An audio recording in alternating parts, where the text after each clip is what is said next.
Bueno, buenos días. Hoy vamos a tratar de discutir un poco la clase concerniente a inmunidad adaptativa. Recuerdo que en lo que respecta a la respuesta inmune dimos dos clases, una, inmunidad innata, y hoy avanzamos sobre adaptativa. Antes de comenzar los contenidos propios a inmunidad adaptativa, quiero recordar dos o tres facetas críticas de lo concerniente a inmunidad innata. Y luego arrancamos con inmunidad adaptativa.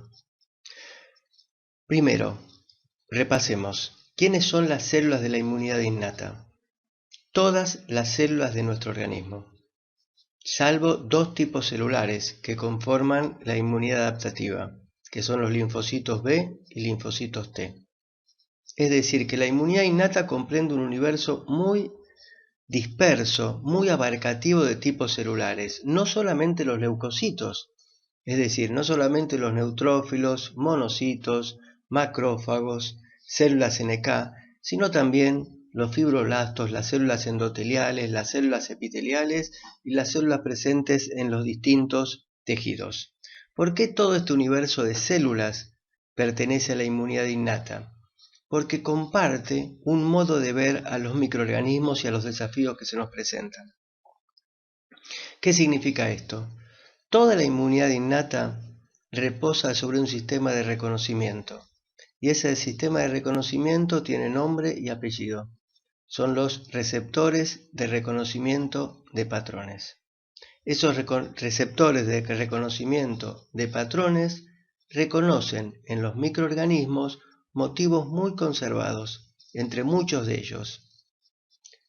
¿Cómo se llaman estos motivos? Patrones moleculares asociados a patógenos. Por ejemplo, el lipopolisacárido de las bacterias gram negativas, la flagelina de las bacterias flageladas, el ácido nucleico de los virus, de diferentes tipos de virus, etc. Entonces, todo el sistema de reconocimiento de la inmunidad innata se basa en RRP, que son receptores de reconocimiento de patrones, y PAMs, que son sus ligandos, patrones moleculares asociados a patógenos. Segunda propiedad importante de la inmunidad innata es que no desarrolla memoria inmunológica. Si nosotros nos aplicamos las vacunas del calendario vacunacional obligatorio, y espero que todos tengan el calendario completo, ustedes, sus hijos, hermanos, etc., desarrollamos memoria inmunológica y eso confiere protección frente a los desafíos a los cuales nos enfrentemos. Pero toda esa memoria concierne a la inmunidad adaptativa, no a la inmunidad innata que no desarrolla memoria. Dicho esto, vamos a comenzar a comprender algunas cuestiones propias a la inmunidad adaptativa.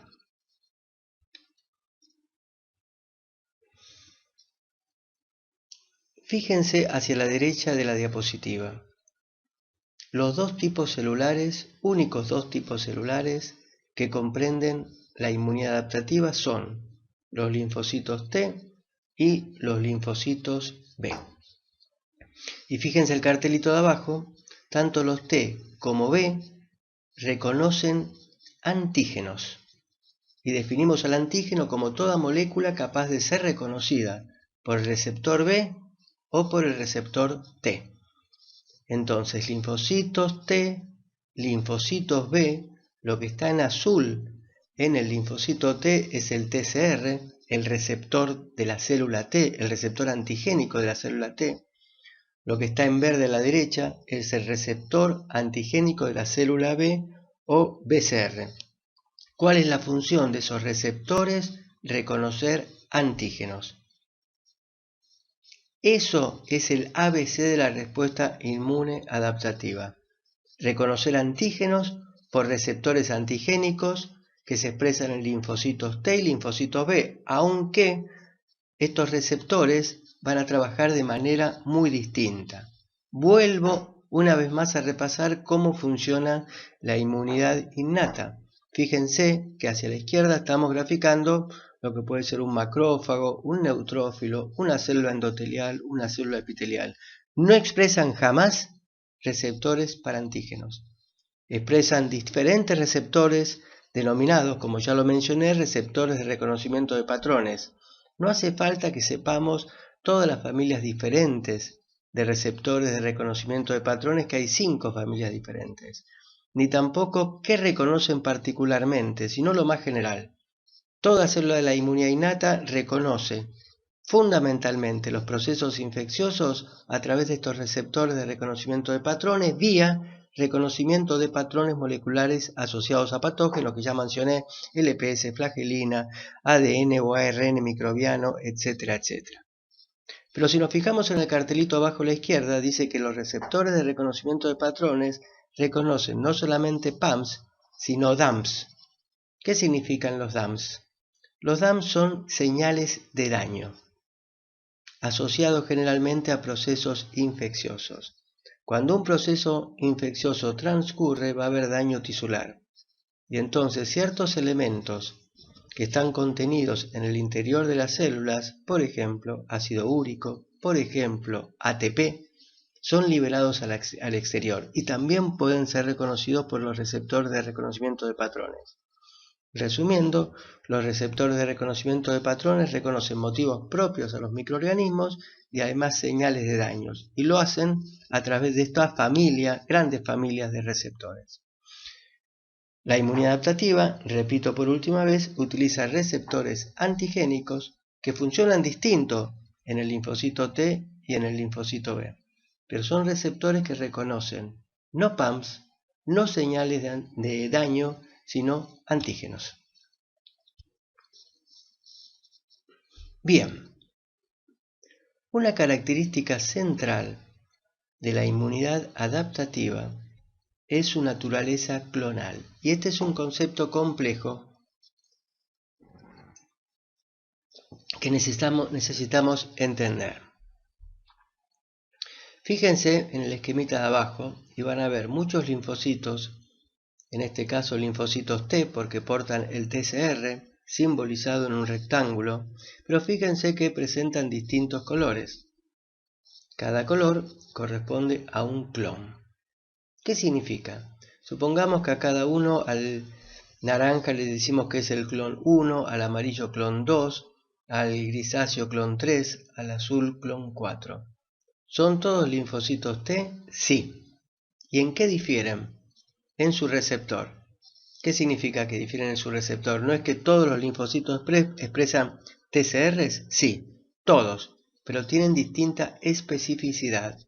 Es decir, por ejemplo, el primero va a reconocer una proteína que expresa el virus de la inmunodeficiencia humana, mientras que el amarillo va a reconocer la toxina de el Clostridium tetani, agente de tétanos, y el gris va a reconocer un antígeno del estreptococo beta hemolítico. Es decir, cada clon, que comprende un conjunto discreto de células, expresa una especificidad particular dada por la especificidad de su TCR. Entonces tenemos nosotros clones para reconocer cualquier agente microbiano. En realidad, cualquiera de nosotros, desde el nacimiento o incluso desde antes del nacimiento, tiene clones T y clones B para reconocer de sobra cualquier antígeno que se presente en el universo microbiano que nos desafía constantemente. Tenemos millones y millones de clones. ¿Y esos clones T y B qué hacen? Vamos a ver, pero centralmente se generan ya en el último trimestre del embarazo, nos acompañan durante toda la vida, y esos millones de clones hacen una rutina muy aburrida día a día. Circulan por la sangre y todos los días entran a los órganos linfáticos secundarios, básicamente a los ganglios linfáticos, y entran a través de unas vénulas llamadas vénulas de endotelio alto, y se la pasan circulando una y otra vez entre sangre, ganglios linfáticos, sangre, ganglios linfáticos. ¿Para qué van a ganglios linfáticos? Lo vamos a ver posteriormente, por ahora lo anunciamos, para reconocer el antígeno. Los linfocitos T y B no reconocen jamás el antígeno en tejidos periféricos. Lo reconocen fundamentalmente, únicamente, en los órganos linfáticos secundarios, básicamente en los ganglios linfáticos, ya que el sistema linfático es un gran sistema de drenaje de todos los tejidos de nuestro organismo. Vamos a ver, pero quiero introducir ahora el concepto, qué es lo que pasa cuando uno de estos clones que penetra el ganglio linfático reconoce el antígeno. Pasan por el ganglio linfático todos estos clones simbolizados por distintos colores en sus TCRs. Cuando uno de ellos reconoce un antígeno, un microorganismo, comienza a proliferar y a proliferar. Y a partir de una única célula, en el transcurso de 3 o 4 días se generan 10.000 o 100.000 células. ¿Cómo pueden visualizar este asunto que nosotros llamamos expansión clonal? Cuando alguno de ustedes seguramente ha sufrido alguna vez una angina. Uno de los agentes etiológicos es el estreptococo beta hemolítico, que es una bacteria. ¿Y qué es lo que hace? Les duele la garganta. Y ustedes pueden darse cuenta de que se están expandiendo las células T y las células B, aquellos clones que reconocen el antígeno propio del microorganismo que nos afecta. Sí, porque ustedes se palpan en el cuello y ven un ganglio inflamado, agrandado. Y ese ganglio inflamado refleja la expansión clonal, solo de aquellos clones que tienen receptores capaces de reconocer antígenos del microorganismo en cuestión. Entramos un poquito en el estudio del receptor antigénico B, BCR a la izquierda, y T, TCR a la derecha. El receptor antigénico B es un anticuerpo que está pegado a la membrana del linfocito B y está conformado por dos cadenas H, van en verde, que son las cadenas pesadas porque tienen alto peso molecular, son grandes, y dos cadenas livianas amarillas. Livianas porque tienen un peso molecular mucho menor que el de las cadenas pesadas. Y fíjense que hay dos verdes, dos amarillas. Eso es un tetrámero, 4 cadenas. ¿Qué son esas barritas negras? Son puentes disulfuros, son enlaces covalentes que se plantean entre las cadenas. Entonces, una molécula de anticuerpo que anclado a la membrana es el BCR, está formado por 4 cadenas unidas entre sí por puentes disulfuro, por enlaces covalentes. ¿Dónde está el dominio de este anticuerpo capaz de reconocer el antígeno? Es lo que está simbolizado en un color rosa en la figura, en la parte de arriba. Fíjense que hay un surquito para graficar un poco, dar idea de que esa es la parte que reconoce el antígeno. Ese es el dominio responsable del reconocimiento del antígeno y tiene un nombre, y ese nombre es paratope. El receptor T a la derecha tiene una estructura diferente, pero ven que también está graficado en rosa los dominios más externos, más alejados de la membrana del linfocito T, que son los que están involucrados en el reconocimiento del antígeno. En este caso, el TCR no está conformado por un anticuerpo, sino por dos cadenas. Se dice que es un heterodímero, porque las dos cadenas son diferentes, por eso es hetero, y dímero porque son dos. Las cadenas alfa y beta y los dominios más externos pintados en color rosa son los que reconocen el antígeno. Entonces, estamos hablando de linfocitos B a la izquierda, linfocitos T, receptores antigénicos diferentes, pero ambos son receptores antigénicos, y que reconocen antígenos, aunque vamos a ver a continuación que los reconocen de manera absolutamente diferente. Entonces, píntense ustedes en sus cabezas que lo que tienen en inmunidad adaptativa son millones y millones de clones de linfocitos B y millones de clones de linfocitos T que circulan permanente por sangre y van a órganos linfáticos secundarios, básicamente ganglios linfáticos, donde entran día a día con un objetivo, reconocer el antígeno. Y ahora después vamos a ver que van a lograr ese cometido, pero utilizando mecanismos muy diferentes cuando yo comparo al linfocito B con el linfocito T. Los linfocitos B, leamos el enunciado, a través del BCR reconocen el antígeno en su conformación nativa. ¿Qué significa? Que reconocen el antígeno del modo en el cual éste se presenta en los microorganismos o es liberado por los mismos. Entonces, si hablo de una glicoproteína, si hablo de cualquier antígeno de un microorganismo, no necesitan ayuda los linfocitos B para reconocerlo. Lo reconocen y punto. Cuando un linfocito B reconoce el antígeno, se activa. Y después vamos a ver qué pasa con ese linfocito B activado. ¿Cómo se llama? Porque el antígeno es muy grande. ¿Cómo se llama la porción de esa molécula del antígeno que es reconocida por el linfocito B? Se denomina epitope. Entonces ya aprendimos dos palabras nuevas. El paratope del anticuerpo y el epitope. El paratope son los dominios en rosa del anticuerpo, responsables del reconocimiento del epitope, que repito por última vez, el epitope es la porción del antígeno que interactúa directamente y media el reconocimiento, su reconocimiento por el linfocito B.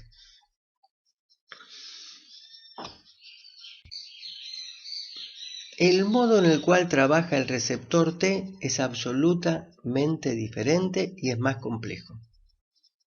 Vamos a ver las líneas generales. En primer lugar, así como el linfocito B reconoce el antígeno en la conformación nativa y en realidad reconoce una porción del antígeno denominada epitope, el linfocito T va a reconocer epitopes, pero jamás lo va a reconocer en la conformación nativa del antígeno. Necesita ayuda. El linfocito B no necesita ayuda, el linfocito T sí necesita ayuda. El antígeno, fíjense el segundo cuadrito, dice debe ser procesado dando origen a péptidos o epitopes, que es lo que está señalado en el segundo rectángulo en rojo. Si fuera el linfocito B, podría reconocer ese rojo sin que la proteína la corte en distintos tipos de proteasas. Pero siendo el linfocito T, si no cortan algunas proteasas, ese antígeno en pedazos chiquitos, no lo va a poder reconocer. Porque aun cuando lo corten, si no media un proceso más, ese péptido no va a poder ser reconocido por el linfocito T. ¿Y cuál es ese proceso más? El péptido generado por degradación proteolítica se va a unir a una molécula, y este es un concepto nuevo y muy importante que está en nuestras células, que son las moléculas del complejo mayor de histocompatibilidad.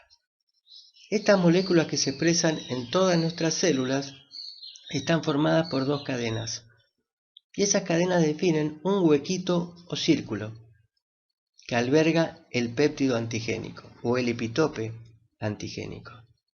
Entonces fíjense lo que está en el tercer rectángulo de izquierda a derecha. Vemos el cilindrito, ese cilindrito en rojo es el epitope antigénico, presentado en el surco de las moléculas de histocompatibilidad, y todo ese complejo está sobre una célula cualquiera, un macrófago, una célula dendrítica, una célula epitelial, una célula endotelial. Todas nuestras células expresan moléculas de histocompatibilidad y después lo vamos a complejizar un poco este concepto. En el último rectángulo vemos una célula que expresa la molécula de histocompatibilidad, que en el surco alberga un péptido antigénico, y ahora sí podemos activar al linfocito T a través de su TCR, que está simbolizado en azul. Entonces, repasemos. Los linfocitos B y T reconocen epitopes antigénicos o péptidos antigénicos, es lo mismo. La gran diferencia entre unos y otros es que los linfocitos B lo reconocen en el antígeno en su conformación nativa, así como se presenta en el microorganismo, y los linfocitos T son incapaces. Necesitan que alguien, un sistema de enzimas, lo degrade, y no vamos a hablar nada de estas enzimas porque excede lo que queremos explicar, que ese péptido generado se ancle en el surco de las moléculas de histocompatibilidad y que el linfocito T a través de su TCR en esa instancia pueda reconocer. A la célula que expresa la molécula de histocompatibilidad con el péptido la llamamos célula presentadora de antígeno. ¿A quién le presenta? Al TCR expresado por el linfocito T. Luego vamos a complejizar esta situación porque vamos a ver que hay moléculas de histocompatibilidad de clase 1 y de clase 2. Porque linfocitos T hay dos grandes tipos. Linfocitos T CD4 y linfocitos T CD8. Las moléculas de histocompatibilidad de clase 1 presentan epitopes a los linfocitos T CD8. Y las moléculas de histocompatibilidad de clase 2 presentan péptidos a los linfocitos T CD4. Vamos a volver sobre este concepto. Leamos lo que dice la diapositiva. Luego de reconocer al antígeno, los linfocitos B y T deben activarse, proliferar y diferenciarse para luego adquirir funciones efectoras, es decir, trabajar en concreto en la inmunidad antimicrobiana.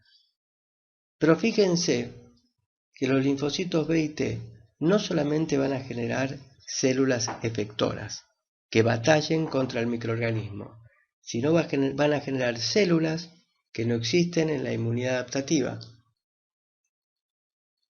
Y esas células son las células de memoria.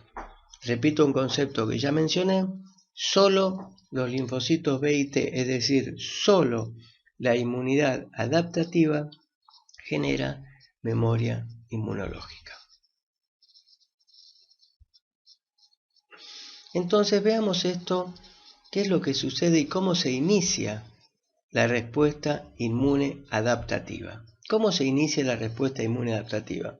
Acá tenemos un foco infeccioso bacteriano. Las bacterias están representadas por esas estrellitas negras que se enfrentan, una vez que invaden el tejido las 3-4 horas, con células de la inmunidad innata. Si el inóculo microbiano al que nos vemos sometidos es bajo, puede ser que los neutrófilos y los macrófagos u otros tipos celulares de la inmunidad innata den solos cuenta del proceso infeccioso y lo resuelvan. Pero en muchos casos la inmunidad innata sola no puede. Y hay que desencadenar entonces una respuesta inmune adaptativa. ¿Quién desencadena esa respuesta inmune adaptativa? ¿Quién la pone en marcha? Esta célula que aparece abajo a la izquierda, que se denomina célula dendrítica. Vamos a ver que las células dendríticas son células de la inmunidad innata, cuestión que ya mencionamos, pero en realidad, siendo de la inmunidad innata, cumplen un rol crítico en la inducción de la inmunidad adaptativa.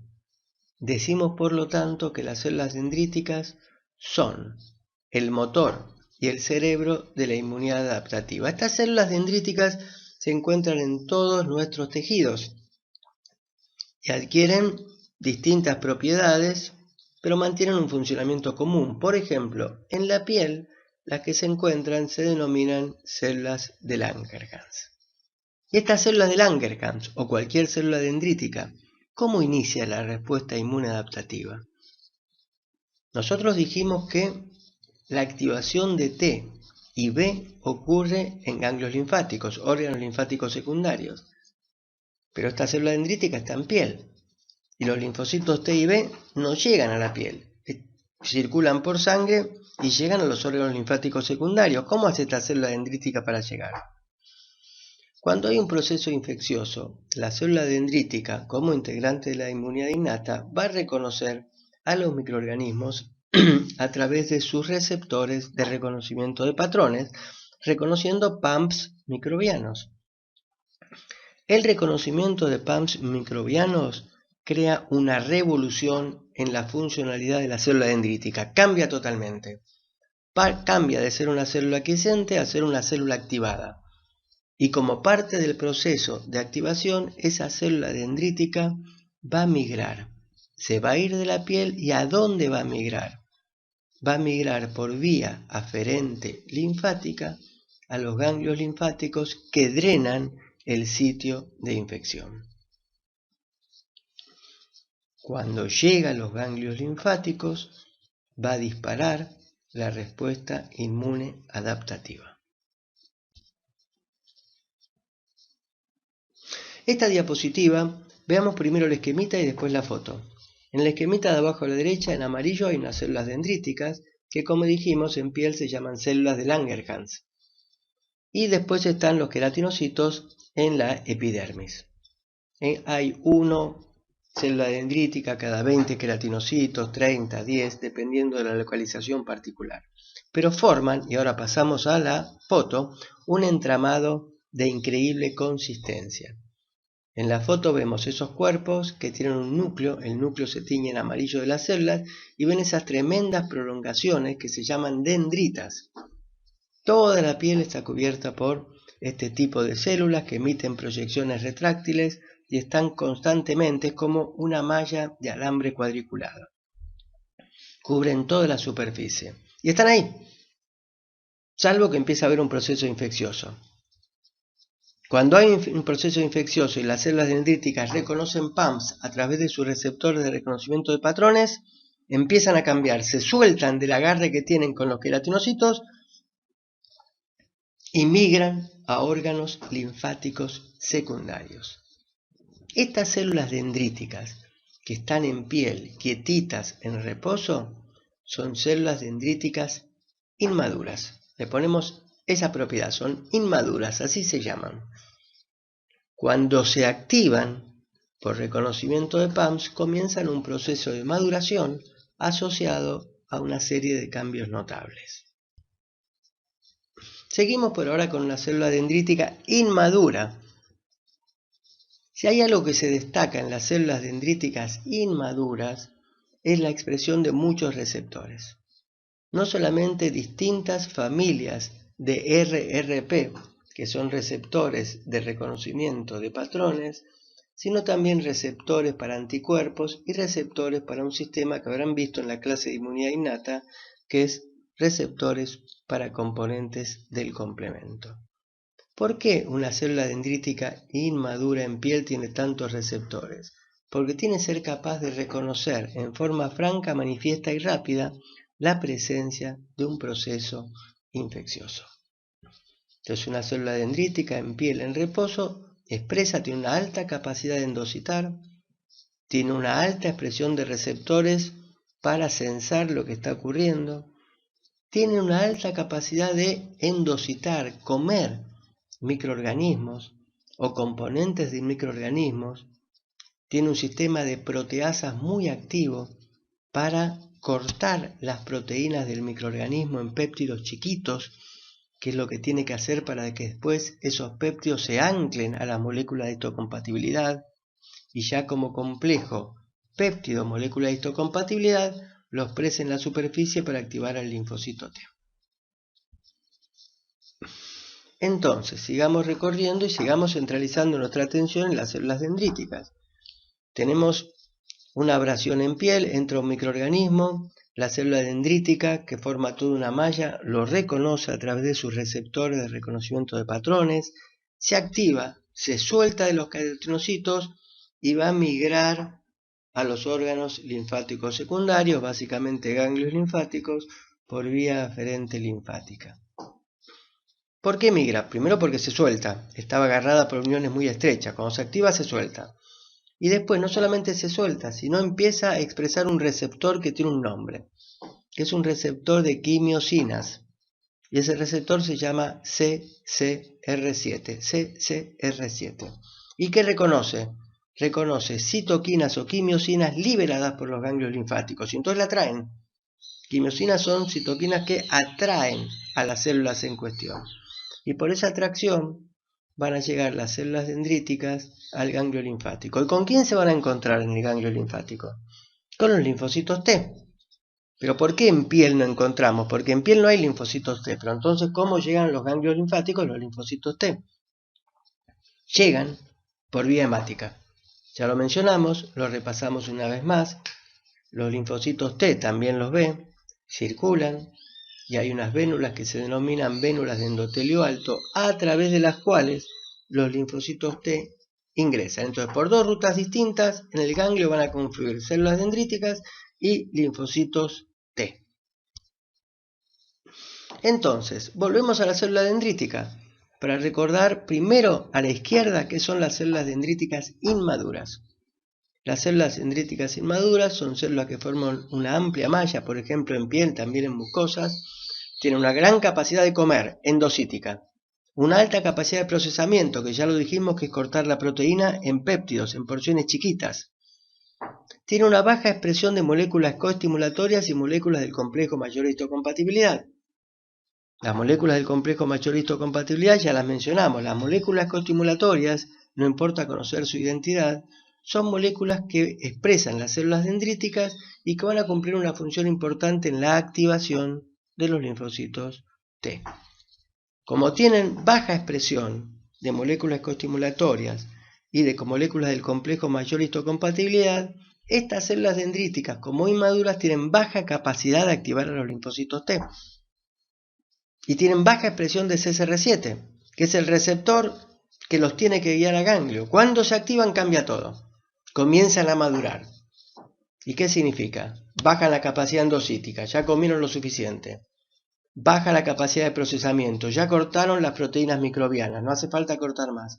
Empiezan a aumentar la expresión de moléculas coestimulatorias y del complejo mayor histocompatibilidad que se cargan con los péptidos microbianos y adquieren una alta capacidad de activar a los linfocitos T vírgenes o naive que jamás vieron el antígeno, ahora lo van a ver porque esta célula dendrítica lo va a expresar. Repasando. Si bien las infecciones suelen ocurrir en cualquier tejido del organismo, el inicio de la respuesta inmune adaptativa, agrego entre paréntesis, activación de linfocitos T y B, ocurre en los órganos linfáticos secundarios.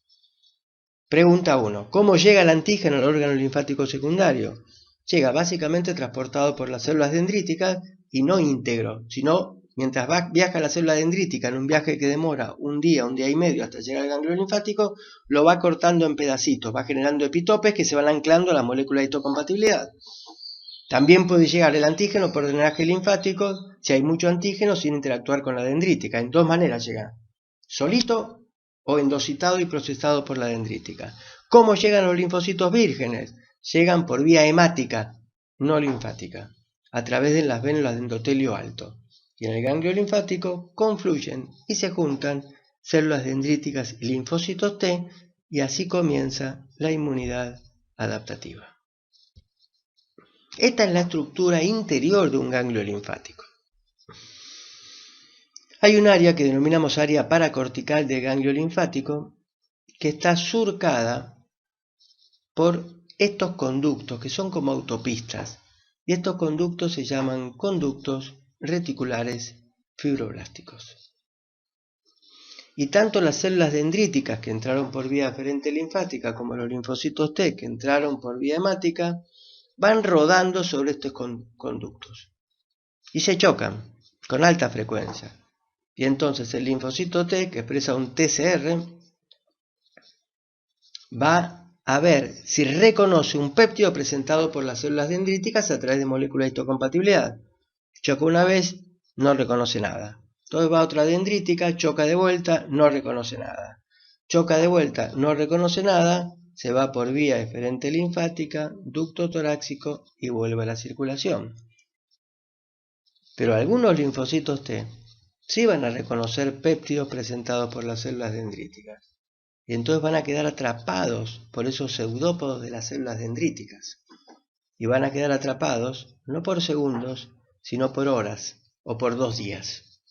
Y ahí hablamos de sinapsis inmunológica, cuando una célula dendrítica que presenta un péptido antigénico se enfrenta con un linfocito T que tiene un receptor T capaz de reconocer ese péptido.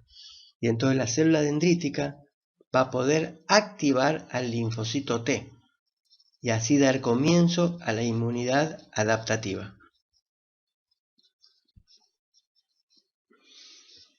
Dijimos, y esto es un repaso para presentarlo, que las moléculas de histocompatibilidad son siempre heterodímeros que tienen un surco que alberga a un péptido antigénico o un epitope antigénico, que resulta de la degradación en la célula dendrítica, en este caso, de la proteína microbiana.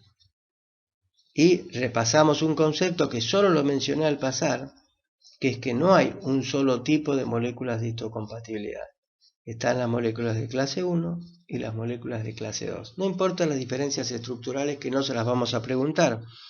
Solo sepan que las moléculas de clase 1 son expresadas por muchísimos tipos celulares y van a ser responsables de activar los linfocitos TCD8, mientras que las moléculas de clase 2 lo expresan básicamente dendríticas, macrófagos y linfocitos B, que son células presentadoras de antígeno que se llaman profesionales. ¿Por qué se llaman profesionales? Porque expresan clase 1 como todas, pero además expresan moléculas de clase 2. Y particularmente, no lo olviden jamás, es la célula dendrítica la única capaz de activar a los linfocitos T naive o vírgenes y poner en marcha la respuesta inmune adaptativa. Esta célula dendrítica, para activar al linfocito T y poner en marcha la respuesta inmune adaptativa, le va a presentar a través de la molécula de histocompatibilidad al TCR del linfocito T un péptido. Y si lo reconocen, si el TCR tiene especificidad por ese péptido, entonces la célula T reconoce una primer señal de activación. ¿Se activa el linfocito T? No, está preparado para activarse a full, pero con esa sola señal no le alcanza. ¿Cuál es la segunda señal?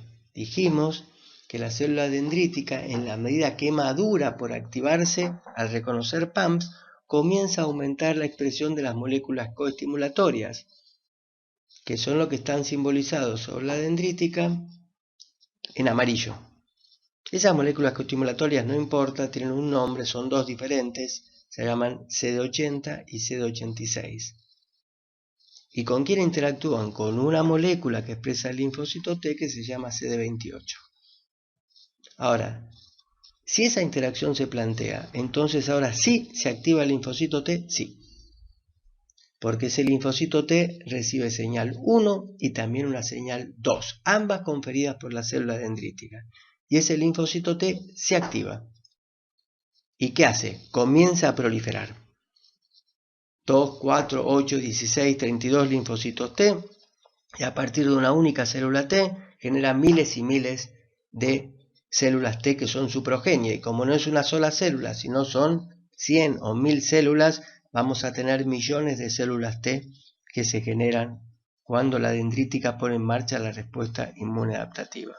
Pero no solamente se expanden esos linfocitos T, sino que van a adquirir funcionalidades particulares. Y en esto, aunque no esté mencionado en la diapositiva, quiero ya introducir este concepto. El linfocito B y el linfocito T no solo difieren en que uno expresa el BCR para el caso del linfocito B y el TCR para el caso del linfocito T. Difieren también en que el linfocito B tiene una funcionalidad única.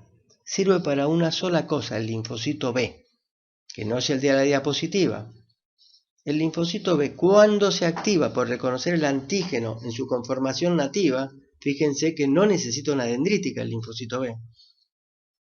Se va a diferenciar en última instancia a plasmocito. El linfocito B al activarse se diferencia a plasmocito. Y ese plasmocito que se va a generar en ganglio linfático va a migrar a médula ósea y se va a quedar a vivir en médula ósea. Va a anidar o a hacer homing en médula ósea.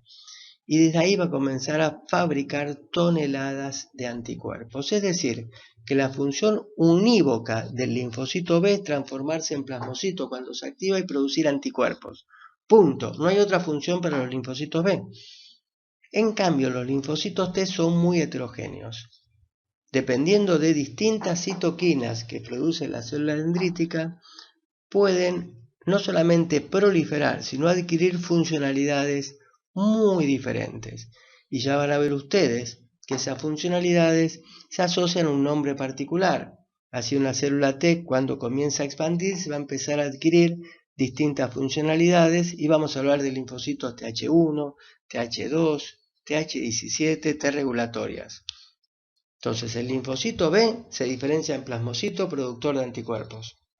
El linfocito T, cuando lo activa una célula dendrítica presentándole señal 1 y señal 2, va a adquirir distintos perfiles efectores. Vuelvo al linfocito B. Fíjense que acá, cuando activamos al linfocito B, no aparece jamás una célula dendrítica. ¿Dónde se activa el linfocito B? En el ganglio linfático. ¿Quién lo activa? El antígeno. Requiere ser procesado por una célula y presentado por moléculas de histocompatibilidad en absoluto. Reconoce el antígeno en su conformación nativa y se activa y prolifera y se diferencia plasmocito y se va a médula ósea y produce anticuerpos. En un sentido es una vida y un destino muy sencillo, muy diferente al del linfocito T. Y este es el complejo universo de los linfocitos T. Ya fueron activados por una célula dendrítica en los ganglios linfáticos. Y aparecen entonces eso que solo les mencioné, que son distintos perfiles funcionales. Y hablamos de células Th1, células T foliculares helpers, células Th2, células Th17, células T regulatorias y células Th3. Cada una de estas funcionalidades particulares que adquiere el linfocito T cuando se activa, tiene un cometido diferente y sirve para cosas distintas. ¿En función de qué sirve? Bueno, en función en gran medida de las citoquinas que liberan, que son las que están mencionadas entre corchetes.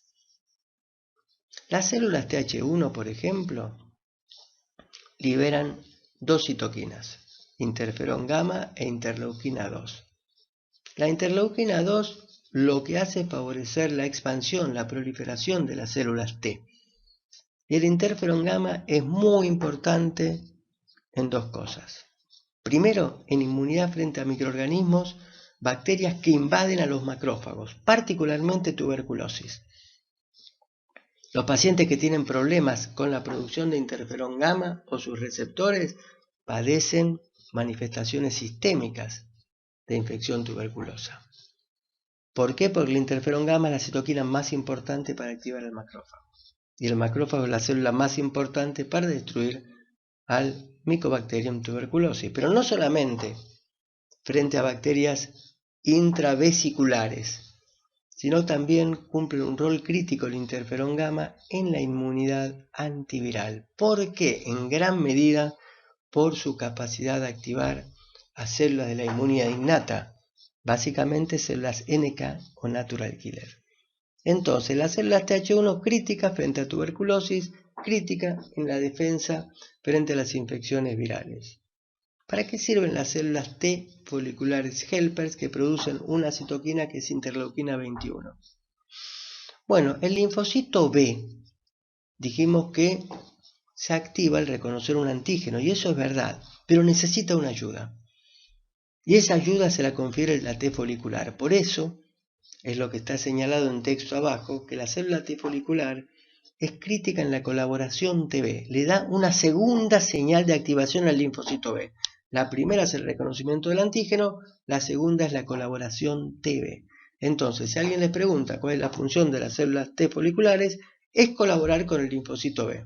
El linfocito B reconoce el antígeno, primera señal, la T folicular le da la segunda señal y entonces el linfocito B prolifera y se diferenciará posteriormente a plasmocito. ¿Para qué? Para producir anticuerpos. Las células Th2 producen las citoquinas 4, 5, 6, 9, 13 y son importantes en dos sentidos. No nos vamos a meter en los mecanismos. Uno, muy importante en inmunidad frente a parásitos helmintos, por ejemplo, Taenia saginata, Taenia solum, son esos parásitos largos. Y segundo, cumplen un rol muy importante en el desarrollo de enfermedades que nos perjudican, que son las enfermedades alérgicas. Particularmente muy importante el asma atópico. Entonces, nos protegen frente a parásitos helmintos y nos joroban al participar en mecanismos que nosotros quisiéramos que no existen, pero son mecanismos que subyacen a las manifestaciones normalmente atópicas, que pueden llegar a tener una incidencia poblacional del 20-25%, es decir, muy altas. Las células TH17 liberan básicamente dos citoquinas, 17 y 22. ¿Y qué es lo que hacen las células TH17? Combaten.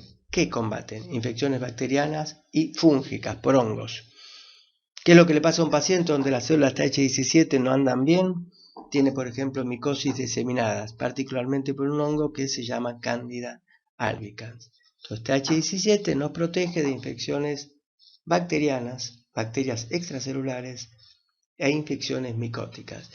Y las células T regulatorias y las células TH3, si bien liberan distintas citoquinas, confluyen con un objetivo.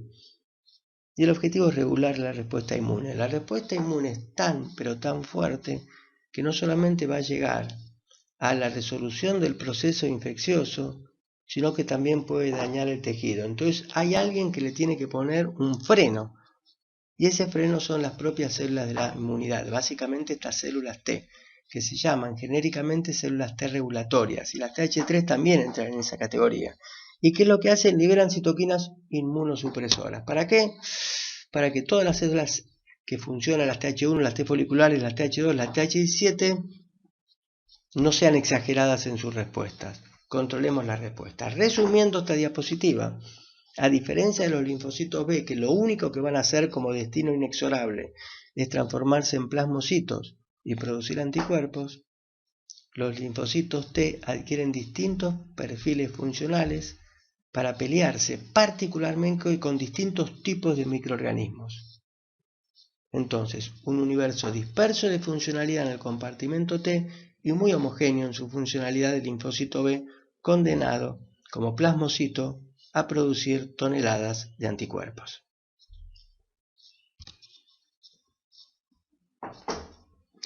Dijimos que la inmunidad adaptativa genera memoria inmunológica. Y lo único que queremos que recuerden es no este grafiquito, sino que se activa en la infección.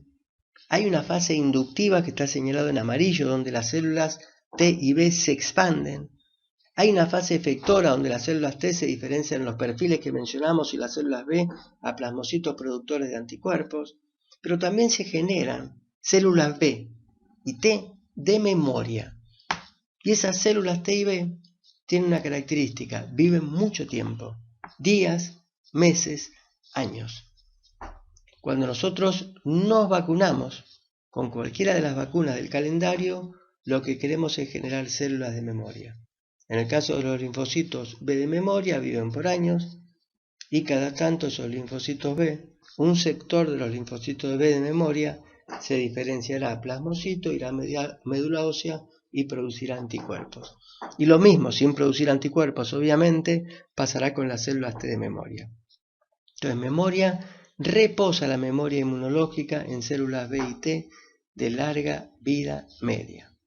Y es lo que hace que una vez que nos infectemos o cuando estamos vacunados, si volvemos a enfrentar al mismo desafío infeccioso, vamos a estar protegidos, o por lo menos en muchas mejores condiciones que cuando fue planteado el desafío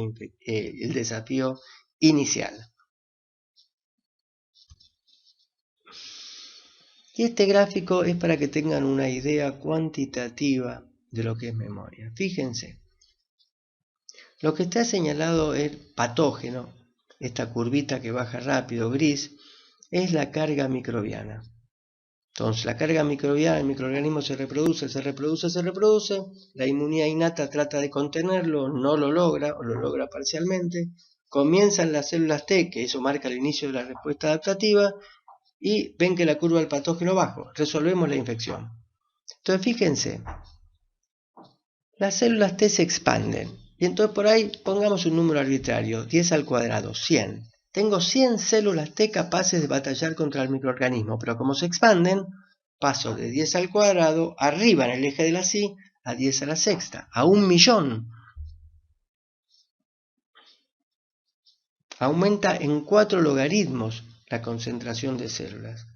Y esas son las células TH1, TH2, TH17, etcétera, etcétera.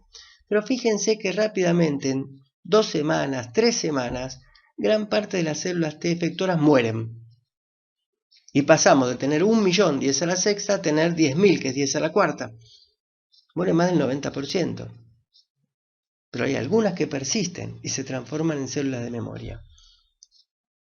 Y entonces nos quedan 10.000 células de memoria que van a vivir por años y que ante un nuevo desafío infeccioso van a dar una respuesta mucho más rápido respecto de lo que fue la respuesta original, cuando nos enfrentamos por primera vez al microorganismo infeccioso. Volvemos a la respuesta B y al producto que secretan en cantidades impresionantes los plasmocitos que están en médula ósea, que son los anticuerpos. Y esta diapositiva para repasar nuevamente la estructura. La estructura de un anticuerpo básicamente son 4 cadenas, 2 cadenas pesadas, que están señaladas en marroncito, y 2 cadenas livianas, y este tetrámero está unido por estos puentes disulfuro que son las barras negras. Olvídense del diagrama que muestra más puentes disulfuro a la derecha y quedémonos con el que figura a la izquierda. Las porciones hipervariables, que no importa, para ustedes tienen un nombre particular, que son las regiones R1, R2 y R3, son las que conforman el paratope, que ya lo vimos, y serían los dominios que están más arriba en la porción del anticuerpo, que son esos que tienen muecas, y son los que conforman el paratope, que es la región del anticuerpo que reconoce el epitope antigénico. Ahora, en relación a los anticuerpos, lo complejizamos un poquito. Si bien todos son producidos por los plasmocitos, los anticuerpos se clasifican en distintos isotipos o clases, y hay 5: IgG, IgD, IgE, IgA, IgM. Y fíjense la particularidad de IgM e IgA, que en general no se presentan como estructuras únicas, sino formando pentámeros para el caso de la IgM o dímeros para el caso de la IgA. Entonces, frente a la estructura de monómeros de G, D y A, la IgM y la IgA se conforman en estructuras que llamamos como poliméricas. Y eso le confiere ciertas ventajas porque tienen mayor capacidad de atrapar a los antígenos. De esta tabla no tienen que recordar todo, sino solamente recordar un par de cosas. Primero, que existen los anticuerpos IgM, los anticuerpos IgD, existen los anticuerpos IgG, que presentan 4 subtipos denominados 1, 2, 3, 4. Existen los anticuerpos IgA y los anticuerpos IgE. Los anticuerpos M, G y A son muy importantes por su actividad neutralizante. ¿Qué significa esta actividad neutralizante? Que se pegan a una proteína que expresa el microorganismo, por ejemplo la bacteria, y como esa proteína es muy importante para infectar, bloquean su capacidad infectante. Por lo tanto, actúan como anticuerpos neutralizantes. Casi todos los anticuerpos que nosotros tenemos inducidos en los procesos de vacunación actúan como neutralizantes. Y cuando no logran neutralizar, tanto la M como la G, y menos la A, pero todos, pongámoslos en un mismo nivel, G, M y A, opsonizan, quiere decir que se pegan. ¿Y qué pasa cuando se pegan? Opsonizan. ¿Por qué opsonizan? Bueno, porque los macrófagos y los neutrófilos tienen receptores para los anticuerpos, para lo que denominamos el fragmento Fc, las cadenas pesadas de los anticuerpos. Entonces, cuando el anticuerpo está opsonizando, para el neutrófilo, al macrófago, le resulta más fácil capturar, comer y degradar al microorganismo. Y nos quedamos con esas dos funciones únicamente: capacidad de los anticuerpos de neutralizar y de opsonizar a los microorganismos.